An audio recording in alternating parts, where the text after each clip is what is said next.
Now let's take a look at the three pillars of Prince2, or we call them as the three integrated elements that make up this method primarily. The principles, the themes, by the way, there's a little change. The latest edition renames themes as practices, by the way. Yeah.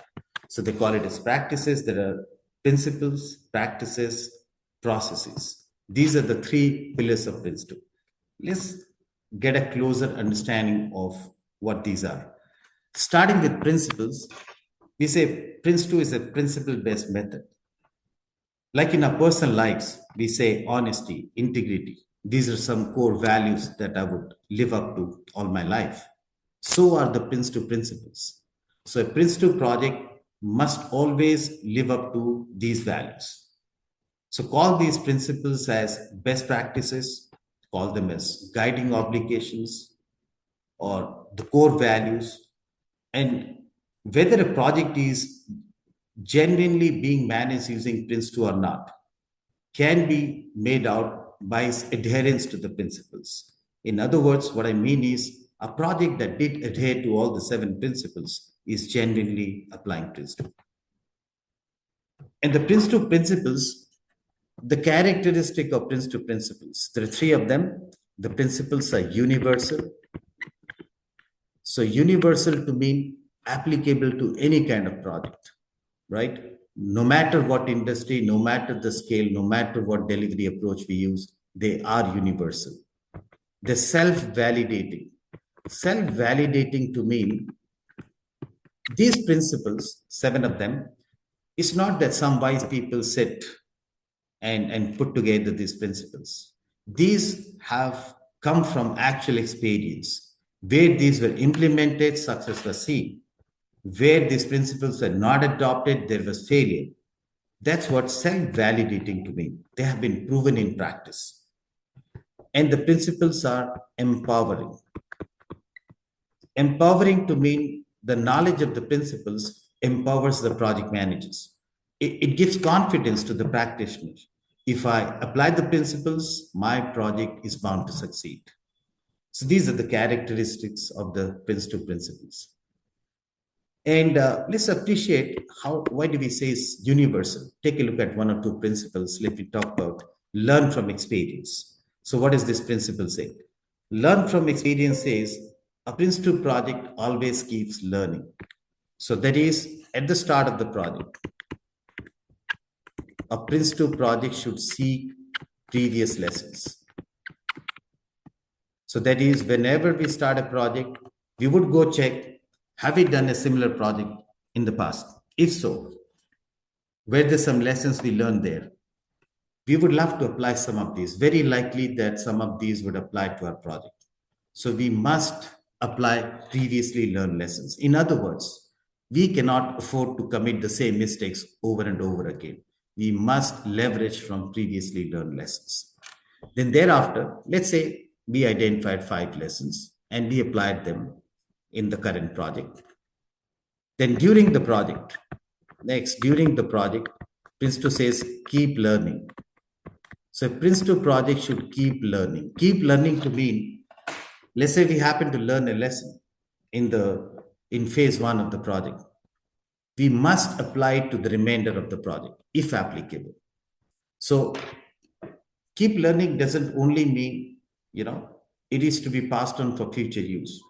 This project should implement these lessons in the remainder of the project, wherever applicable. And then this principle says, at the end of the project, pass on some significant lessons that you learn so that future projects could benefit out of it. So if we could do these 3 things, that means we did adhere to learn from experience principle. So I'm sure you can appreciate, look at this, no matter what project, we can always apply this principle. And so are the 7 principles in Prince2. Next, let me talk a little bit on the themes. The second element that make up this method is the themes, or alternately termed as practices. The themes can be seen as the building blocks of governance, or consider these themes as aspects of governance that need to be continually applied in any Prince2 project. So there are 7 of them. 7 is the number, by the way, in Prince, 7 principles, 7 practices, 7 processes. All of these are 7. So business case happens to be 1, quality is another, there's risk, there's organization, there is risk, there is progress, right? So we got 7 themes. The best way to understand themes would be consider them as knowledge areas. The themes contain bulk of the knowledge. Let's pick up one. Let's say risk theme. So the risk theme has all knowledge around how do we develop an approach for risk management? How do we identify risk in the project? How do we analyze the risk? How do we plan responses? Then execute those. How do we monitor risk? The complete guidance on risk management, managing the complete risk management life cycle is what resides here. So are the other themes. So themes contain the bulk of knowledge, all guidance. What specific treatment is required in a Prince2 project is what the themes describe, the knowledge. Thereafter, let me take you to the third pillar, which is process. So there are 7 processes again in Prince2, and that forms the project life cycle. It shows the sequence in which the activities are to be performed. We better understand this way. Look, processes do not contain any new knowledge. All knowledge resides in the themes. Each of these themes dictate several actions that we need to perform. Like the risk theme, for instance. This theme says, perform these 20 things, identify the risk, develop an approach, prioritize them, and so on. So does the quality theme, business case theme. All these themes, they dictate several actions to be implemented as part of a project life cycle. Now, one question remains. In what sequence do I implement these activities? What should be the order? That's what processes cover. So there's no new knowledge. They just put things in order. In what chronological order are we going to perform these activities? That's what is covered by the processes. Let me do one thing. I'll quickly show you process map for Prince2. Take a look at this.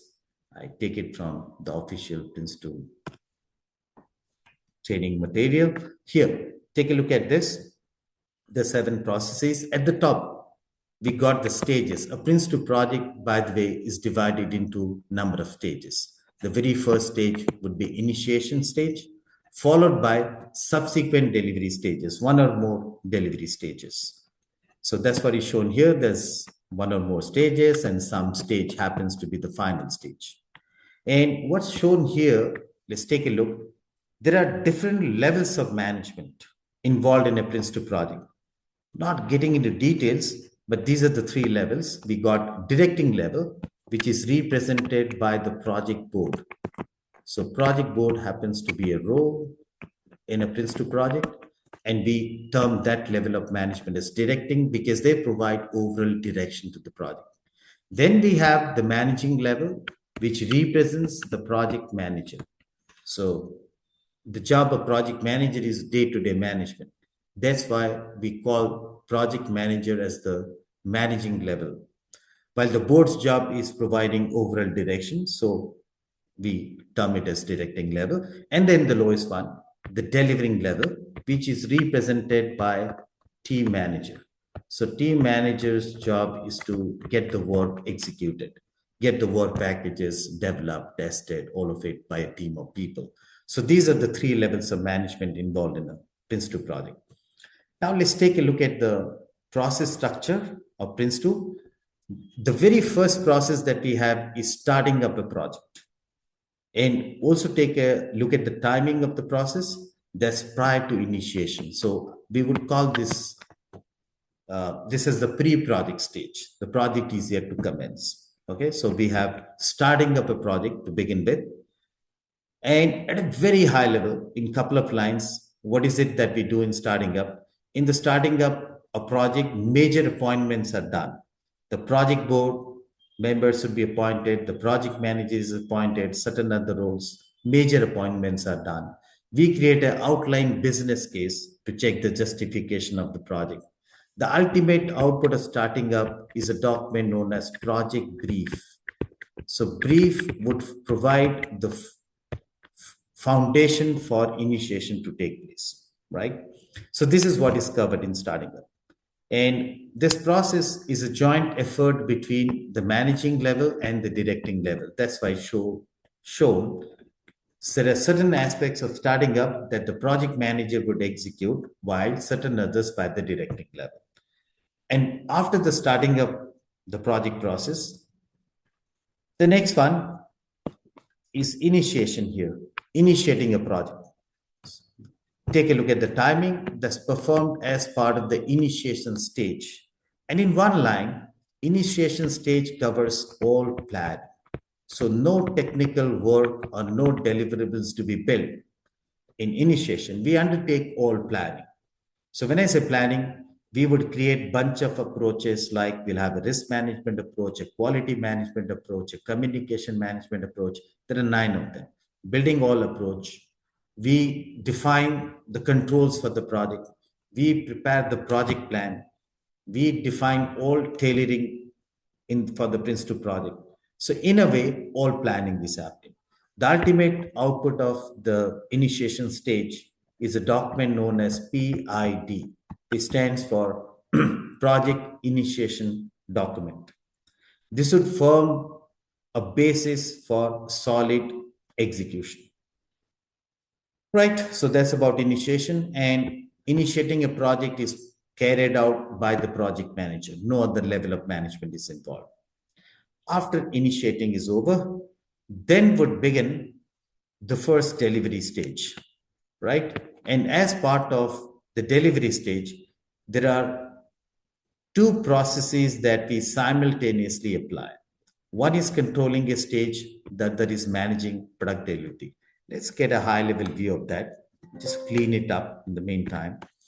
So managing product delivery. In simple language, this is the process which covers execution of all the work. And this is being performed by the team manager. So team manager's responsibility is to deliver a work package. Work package happens to be a unit of work, right? So the team manager is going to be putting up a team plan, allocating work to the team members, and get the work conducted. So in simple language, all deliverables are created here. They're built, they're tested, they're accepted, all of it. And then take a look at controlling a stage. They run in parallel. While the team manager is executing the work here, the project manager would keep an eye on execution. So the project manager is going to check, is the work going as per the plans? Are we on time? Are expenses under control? Are we achieving the right level of quality? And so on, right? It would handle escalations from the team manager. So this controlling a stage represents day-to-day working of a project manager. It's like monitoring the work of a stage. Then next, I'll take you to a couple of other processes. Managing stage boundary. Take a look at this. Managing stage boundary would be applied at or towards the end of every stage. First time is applied at the end of initiation stage. Let's say that's the initiation stage. We would apply managing stage boundary here. I use the language at or towards. So let's say my initiation is a 1-month job. So this managing stage boundary could be in the last 3-4 days of the stage, all right? And what we do in managing stage boundary is a few things. We prepare the next stage plan, right? We report how the current stage performed. We prepare an end stage report through which we can judge whether we completed the current stage successfully or not, right? We create a next stage plan to show that, the next stage is achievable, and a go no go decision. End of a stage is a go no go decision making point. So the board is going to approve the commencement of the next stage. So this is what managing stage boundary covers. And let's also take a note, managing stage boundary would be applied multiple times. We applied it first time at or towards the end of initiation stage. Let's say the next stage 2, we would again apply it here multiple times. And let's say for a while, stage 3 is the last stage. That's the last one. No managing stage boundary. So towards the end of the last stage, it would be replaced by closing a project, which is shown here. So let's say this is the final stage, we'll be applying closing. So closing would primarily cover typical closer activities, hand over the product, get sign off, disband your team, compile lessons, and pass on standard closer activities. One last process, which is directing a project. The timing of this one. Directing starts right at the end of starting up. So after starting up is over, would start directing a project. Initiation would happen here after that. And directing a project covers the work of the project board. So I told you is the project board that provides overall direction. So everything that the board does, they do it as part of directing a project. So at a high level, as part of directing, the board is going to be authorizing every management stage. All right. Board would handle escalations from the project manager. Any other advice that they have to provide to the project manager, they do as part of directing. So this is the Prince2 process structure.